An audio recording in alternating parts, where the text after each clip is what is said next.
Hello everyone. Today we're going to discuss multiplying polynomials.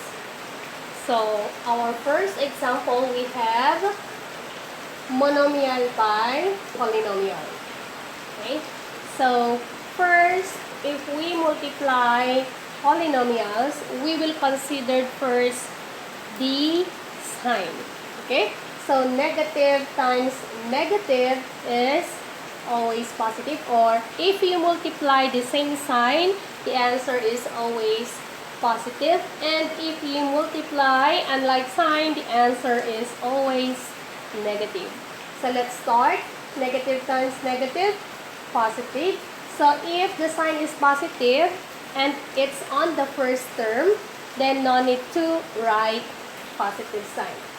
So 5, next is the number. 5 times 6, we have 30. Next, a times a, copy the base. And then, if we multiply a squared and a to the fourth, we just copy the base and add the exponent. So 4 plus 2, we have 6. Next, b cubed and b squared, copy b. And then, add the exponent. 3 plus 2, 5.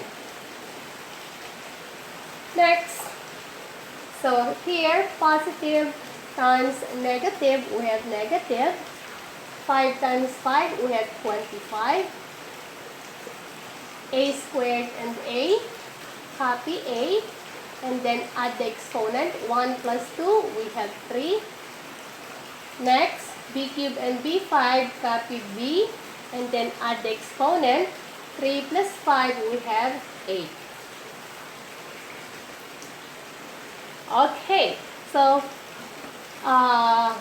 that's how we multiply monomial by polynomial. So that is our final answer.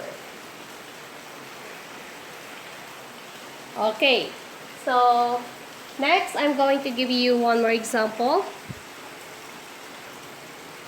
Example number 2 for monomial by polynomials. Okay, so again, let's start with the sign. Positive times negative is negative. R cubed times r squared, copy the base r, and then add the exponent. 3 plus 2, we have 5. Next, there's no y here, so just copy y. Next, z raised to 1, or z, times z squared, copy z, then add the exponent. Pag walang nakasulat, it means to say 1. So 1 plus 2, we have 3. Next, positive times positive is positive. 2 times 1, if there's no written number here, that is automatically 1. So 2 times 1, we have 2. Next, there's no r here and we have r here, so just copy r squared. Next, y times y cubed, copy the base, and then add the exponent. 3 plus 1, we have 4. Then z1, again, pag walang nakasulat na exponent, meaning ang exponent niya ay 1. 1 is always invisible pag pinag-uusapan natin ay mga exponents. Okay, again, let's continue. Z raised to 1 and z times z raised to 5, copy the base, and then add the exponent. 5 plus 1, we have 6. Okay, so our final answer is negative r raised to the 5th power y z cubed plus 2r squared y to the 4th and z raised to the 6th.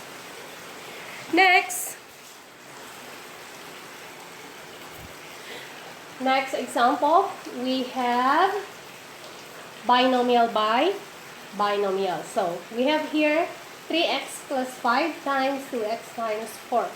So on this case, we cannot use the special product form. Rather, we can use the FOIL form. So what does FOIL means? FOIL means first and first, outer by outer, inner by inner, and last by last. Okay, so we will do the organized form. How? So copy the first term in our first factor.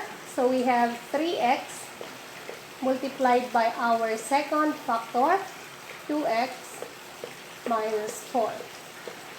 Copy the sign plus second term, which is 5, second term of the first factor, multiplied by the second factor, 2x minus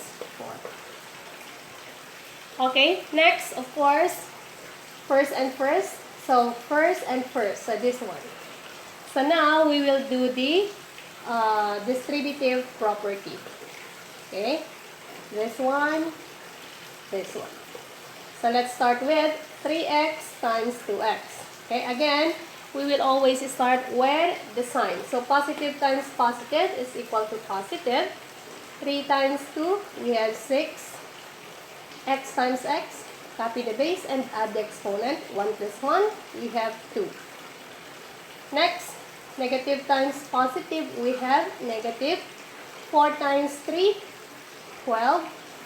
And then, copy x. So, we have already the first and first. And then, outer and outer. Okay, next. Inner and inner. So, inner, inner. This one. So, positive times positive, we have positive. 5 times 2, we have 10. Then, x. Next. Last. So, 5 and negative 4. So, 5 and negative 4. So, positive times negative, negative.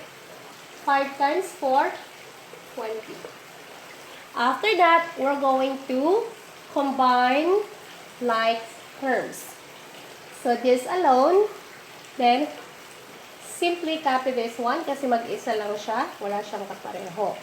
So, 6x squared. Next, these two are like terms.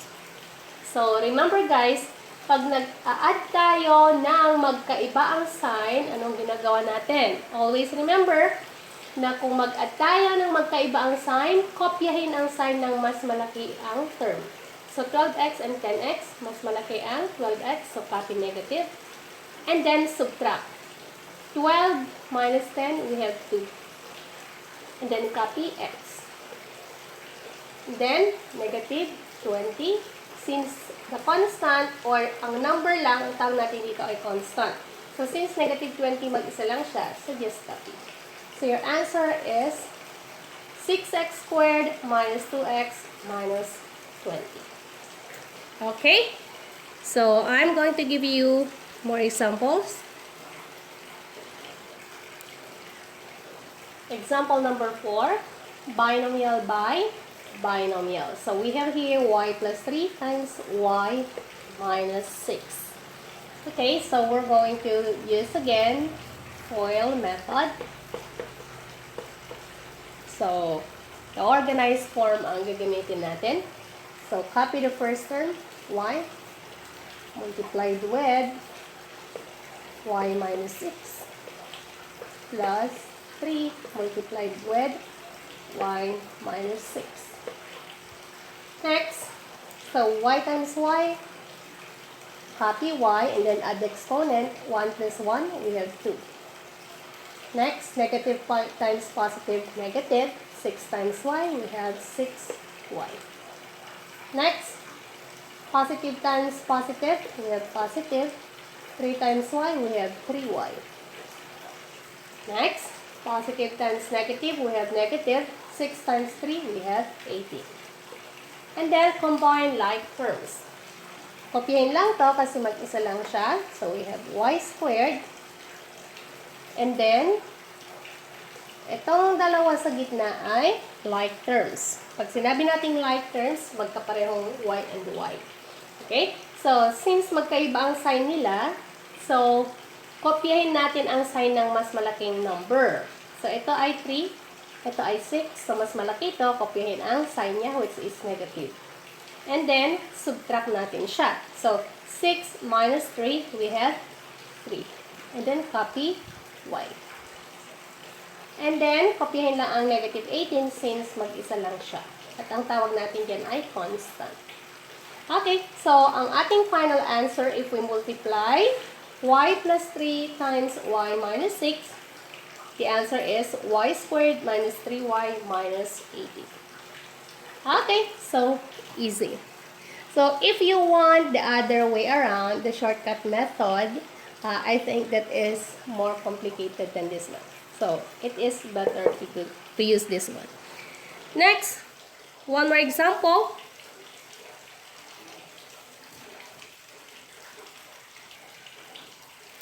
Okay, so next example, we have example number 5. We have binomial by trinomial. So again, we will do the distributive property.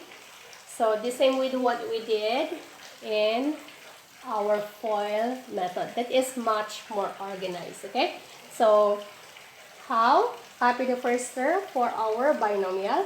So x multiplied by the second factor, trinomial. We have 2x squared plus 10x minus 6. Next, copy the second term of the binomial. Plus 3 multiplied by our second factor trinomial. 2x squared plus 10x minus 6. And then, let's do the distributive property.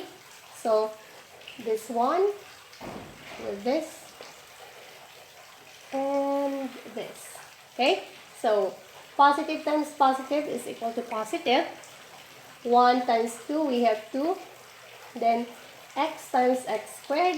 Copy the base and then add the exponent. 2 plus 1, we have 3. Next, positive times positive, positive. 10 times 1 is 10. Then x times x, copy x, and then add the exponent. 1 plus 1, we have 2. Next, negative times positive is negative. 6 times x, we have 6x. Next, let's do the same. Distributive property. So, positive times positive, we have positive. 3 times 2, we have 6. Copy x squared. Positive times positive, we have positive. 3 times 10, we have 30. Then copy x.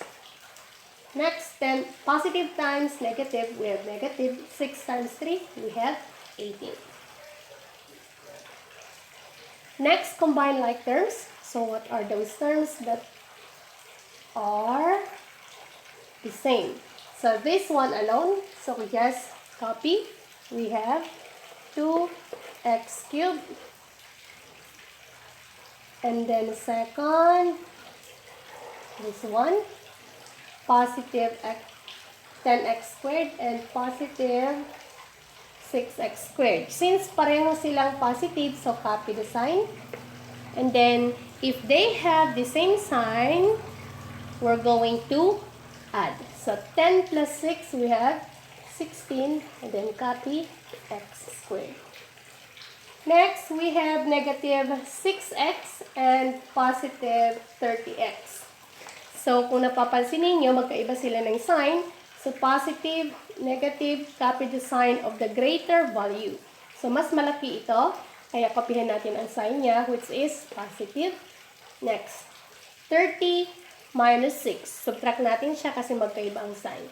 So, 30 minus 6, we have 24x. And then, ang constant natin, negative 18, mag-isa lang siya. So, simply copy negative 18.